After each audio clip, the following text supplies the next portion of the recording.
Welcome to Everything OG. It's your boy, Deviant the Digger, aka Mr. Everything OG. Mr. Jazzy Sensation, Mr. B-Dub, aka Golden Block.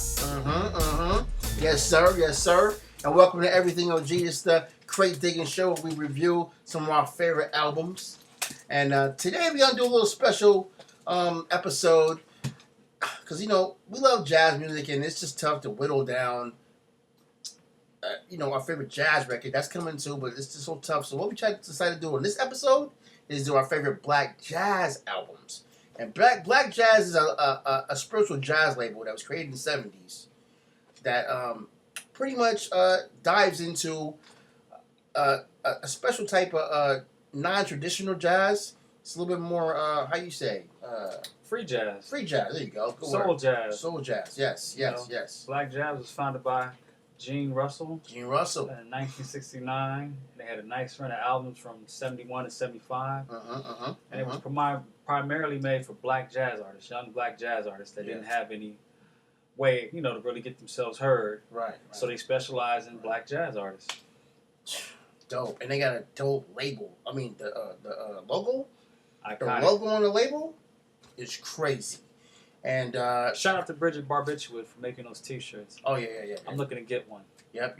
And she had a rocking too. Yes, I'm gonna get one too. So without further ado, let's go into our favorite black jazz albums. And it's not that many of them. I think I made maybe 20 of them. 20. Something like that. But how many do you have? I'm missing a few. But I got a nice little stack. And I got 8. Well, 8's better than 2. I know somebody only got 2. But so maybe between the two of us, we both have like 18. I say about that. Yeah, about that. I mean, a lot of people are collecting black jazz records right now. Very sought after records. People are just diving into be completist. Yeah, and it's all good. So before we start, though, I just want to say, I just found one yesterday for $1. This is my honorable mention. I'll get back into this one later. $1? $1. Don't get me wrong. I don't want to front. It wasn't in like mint condition. There's some. I mean, but you find a black jazz record for $1 regardless. Yeah. I mean, right now in 2018. 2018. Because they're not going for $1. Yeah. In 2018. Yeah. Maybe back in the 90s or something like that, you might find one for $1. But in 2018. Yeah, I've seen them be a kind of a pretty penny. I don't want to get into the prices, but I've seen them go for a pretty penny. Yeah. And without further ado, let's get into our favorite black jazz albums. Mr. B-Dub, what's your first black jazz record? My first black jazz album, I'm going to set it off with a heavyweight. This is actually my first one listening to. The Awakening, The Mirage. This one here, now, I don't know if it's free jazz, soul jazz, or how you classify it. My knowledge on jazz is not very extensive. I like jazz. I listen to it like it's background music. I throw it on if I don't want anything rah-rah. If I don't want to get up and dance. If I just want to just be smooth and read a book. Right. I'll put some jazz on. Right. Back in the 90s, I used to listen to jazz more so for samples, because I was on that Tribe Called Quest low end theory kick, like, yo, that got me into jazz. But nowadays, I listen to jazz more as like listening music versus stuff to sample from. Right. But with this album, there are some samples on here. It's definitely funky. There's no standout name in The Awakening if you're not a big jazz fan. It's just a straight player. Yeah, just straight player. Like, I don't know any of these players. Ken Chaney, Frank Gordon, Steve Galloway. I mean, by themselves, these names don't ring a bell to me. But as a collective. They might be weak as a hand, but they form a fist like Voltron. Just like the logo. Yeah, like this. Black jazz. You know what I'm saying? That's a dope start. Let me start. I'm not done, man. But it's a good album, man. I mean, it's some traditional. It sounds like some traditional numbers on here. A few different type of solos, And definitely, if you're a fan of Low End Theory Tribe, there's some bass lines that gives you that feeling that if you want to sample, you could grab something from. But I must say, I like this album, you know. Dope. Well, let me start off with the, as you said, you let them know already, the founder of Black Jazz Records. Ooh, Russell. I've seen that one around. Yeah, this is a good album. Really good album. It's got some really cool tunes in here. My standout cuts is You're the Sunshine of My Life. Stevie Wonder cover. You can barely go wrong with that, right? Yeah, Talk to My Lady's dope, but Get Down is the jam. And Get Down, I believe Ice Cube used it on the Predator album. Oh, word? You know what I'm saying? You go back and check out the song called We Had to Tear This Thing Up. Oh, we had to tear this. You know what I'm saying? It has a little bass line. And that also, boom. Oh, wow. And actually, the bass line before that, I believe, is House of Pain, Who's the Man? Ah. So, they both used it. I think Muggs did the Ice Cube track, though, if I'm not mistaken. So, shout out to Muggs from Cypress Hill. One of my favorite. While they were still cool. Yeah, exactly. Yeah, exactly. But shout out to relationships. I'm not going to get into that. But Muggs was a funky white boy, as they say, back in the days. And this is one of my favorite black jazz albums. Gene Russell, Talk to My Lady, dope album. What's your next record? My next record is Henry Franklin the Skipper. Now this I kind of identify with more because there's a nice open drum break on here. And I mean he's a bass player, bassist they say. And I have a few records where he played bass on that were outside of the jazz range. But this album right here, it's a nice listen. You know, some mellow cuts on here, some free jazz sounding moments, some very soulful renditions. How's the drum break?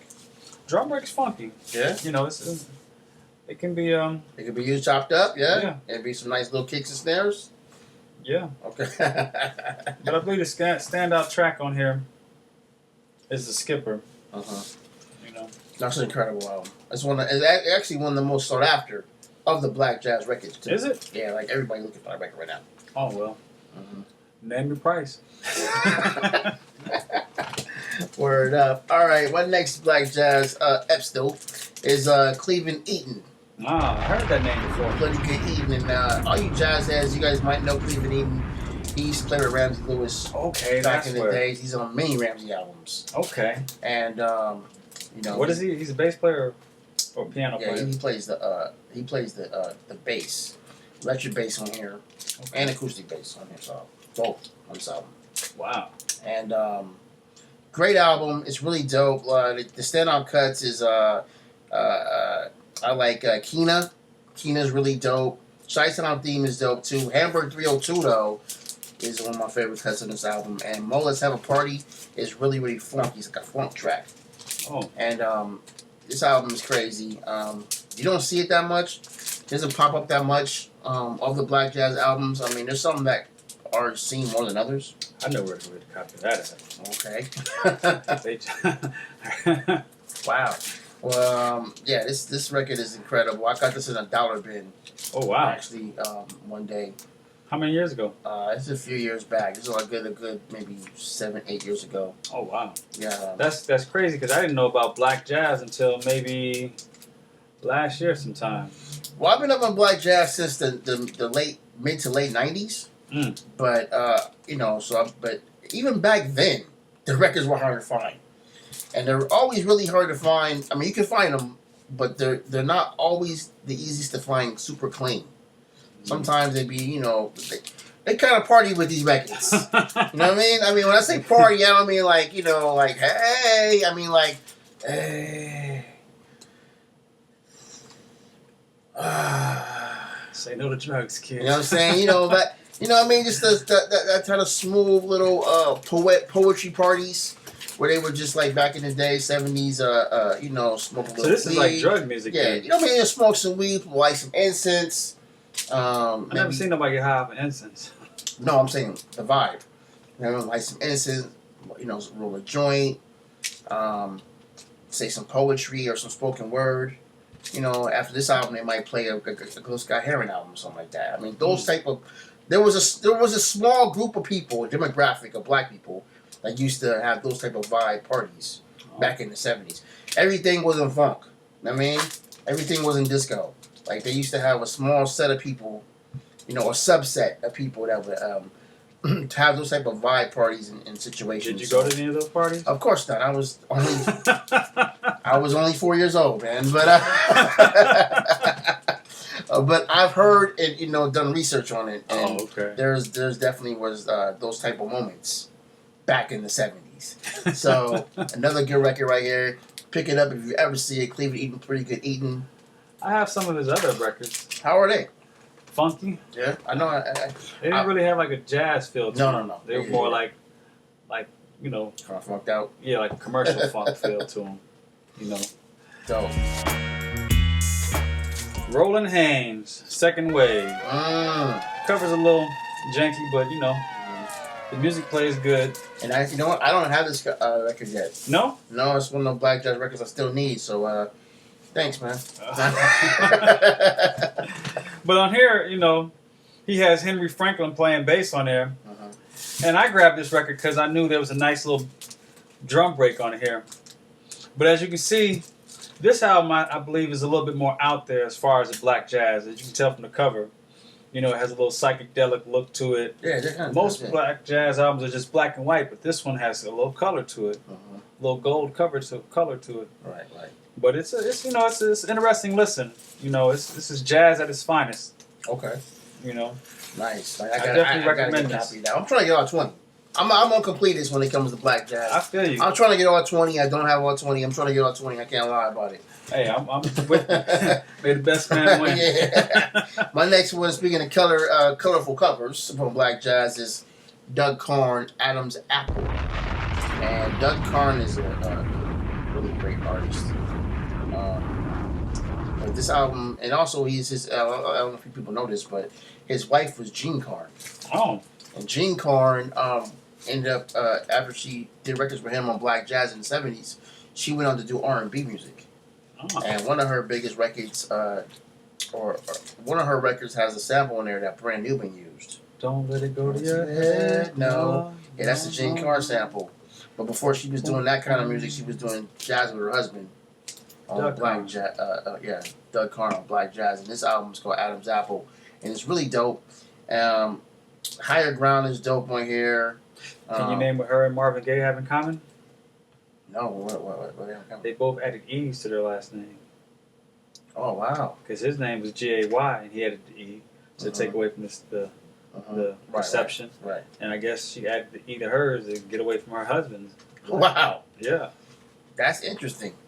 Well, this is a dope album from her husband and her ex-husband, I guess you're saying, and because after they did get divorced, he ended up actually becoming a Muslim, I believe, later on down the line when he left Black Jazz Records. Okay. And he went by some other name that was something Muhammad or something. And but I heard he was still good. He was still funky. He was still really amazing in his music. But this is one of my favorite albums by him. And he's got Ronnie Laws on here. Ronnie Laws is on it? Mm-hmm. He's got Calvin Keys. And he's got Big Black. He's got Big Black on conga. Yeah. Okay, he's got Big Black on conga. And I love Higher Ground on here, Sweet Season. The Messenger is my jam. And this is a very dope album, and I definitely recommend it. Doug Carn.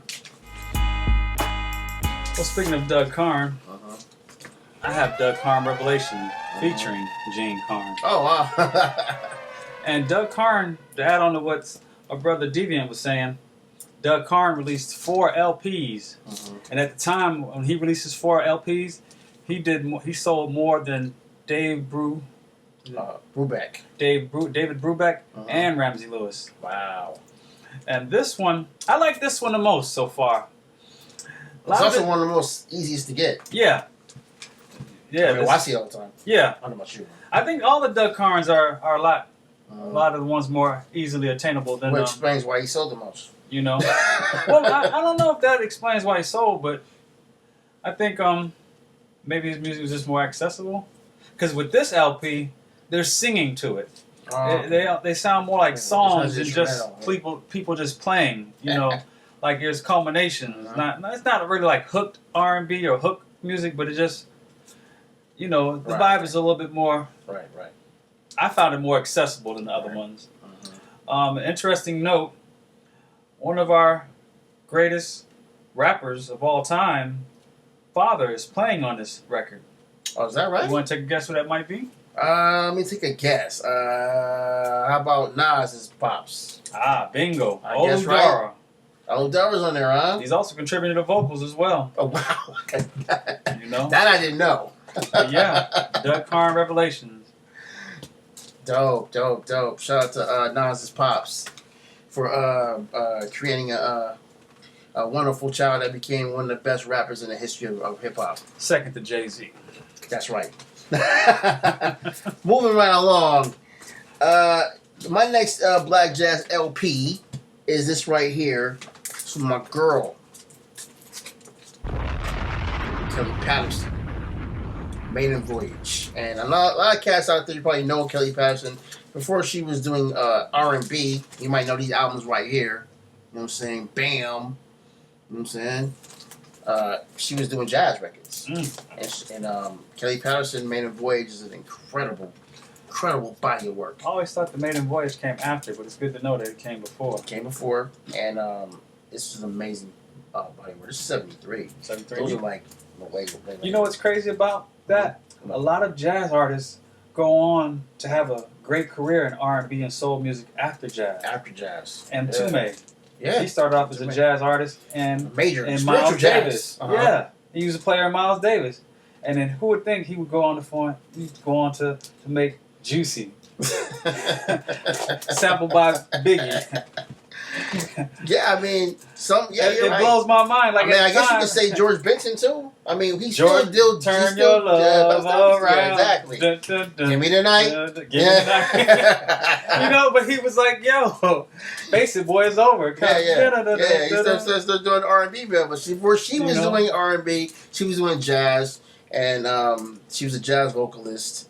And this album is an incredible piece of work, and key cuts on here is obviously the Maiden Voyage title cut, which is a Herbie Hancock rendition, but Soul Daddy is good. Magic Wand of Love is incredible. Kind of a real smooth cut, and I just definitely recommend this album. I don't see it that much on all the Black Jazz albums. This one doesn't pop up as much, but I'm pretty sure you can find it. Maybe check the Bay.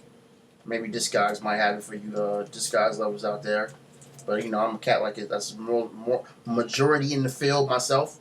So when I found this record, I got this record from my homeboy DJ Roddy. He actually had he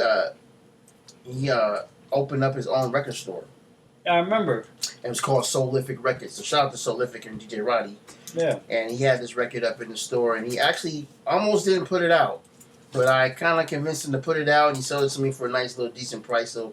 Once again, give a shout out to my homeboy DJ Roddy and Soulific Records. He's since closed the store down, but it was a dope shop. It kind of was modeled after a lot of shops in Japan that basically only. Hey, is he paying for free advertising here? No, he's not paying for the advertising. But what I was trying to say was he had a shop that was modeled after shops in Japan that were only specializing in jazz and soul. And so, for a little while in my city, because he helped me, he had a store. The store was in Long Beach in my city, and we had a shop like that. So that was dope for a little while. Anyway, shout out to Kellee Patterson, Maiden Voyage. And I enjoy your R&B stuff too, Kellee Patterson. Yeah, I mean, her R&B stuff is dope too. I wonder if jazz artists make the best R&B artists. That's a good question. That's a good debate. If you guys think that, leave a comment. We'll explore it further. Yes, sir. What's your next one? My next one is an honorable mention. Okay. Honorable mention. I'm gonna bring up Walter Bishop. Coral Keys. He's got a lot of albums too. Yes, he does. Not just on Black Jazz. Yeah. I've seen a few of his on other labels. He has Idris Muhammad on drums on this one. What? Idris is on there? What? Harold Vick on flute. All-star cast right there. Wood Shaw on trumpet. Wow. This album to me is more just like free jazz with a slight spiritual feel to it. Right. It's some funky bass lines. The drumming on it, the timing on it is great. I enjoyed it. I mean, I didn't hear anything that just grabbed me out like, oh, I sampled that or something. But and you got it in the dollar bin. Dollar bin. Like I said, it wasn't perfect condition. It played, it was a little snap, crackle, and pop to it, but it was. I cleaned it up, and it plays pretty well for a starter copy. I'm not complaining. Yes, sir. Yes, sir. You can't front on starter copies, man. Don't stop being judgmental. If you gotta have a starter copy, you gotta get a starter copy. It's all good. Everybody starts somewhere. Yes, sir. And my next one and my last one is my favorite album thus far on Black Jazz. And I know you had a earlier record from the same group, The Awakening. The album is called Mirage. This one's called Here Since It Feel. And this album is a masterpiece, in my opinion. For like spiritual jazz music, this is an incredible body of work. Key standout cuts is Awakening, the prologue. When Will It Ever End is amazing bass line. Like you said, it sounds like one of them Tribe Called Quest bass lines. I mean, one of them Low End Theory type, you know what I mean? It's crazy. But the jam on here is Kara's Dance. Kara's Dance is a masterpiece. I mean, it's just an incredible song. And this album, I definitely recommend it. I've seen this record recently a couple times, and they kind of went for a pretty penny. I'm not going to tell you how much. But I definitely recommend it no matter what. And this is the best album thus far, in my opinion. Black Jazz Records. Like I said, I don't have all 20, but all the ones I've heard thus far, this one right here is a masterpiece. And I got this back in the 90s, and I'm still banging it today in 2018. Word up. What's going on, man? Mr. B-Dub. Oh,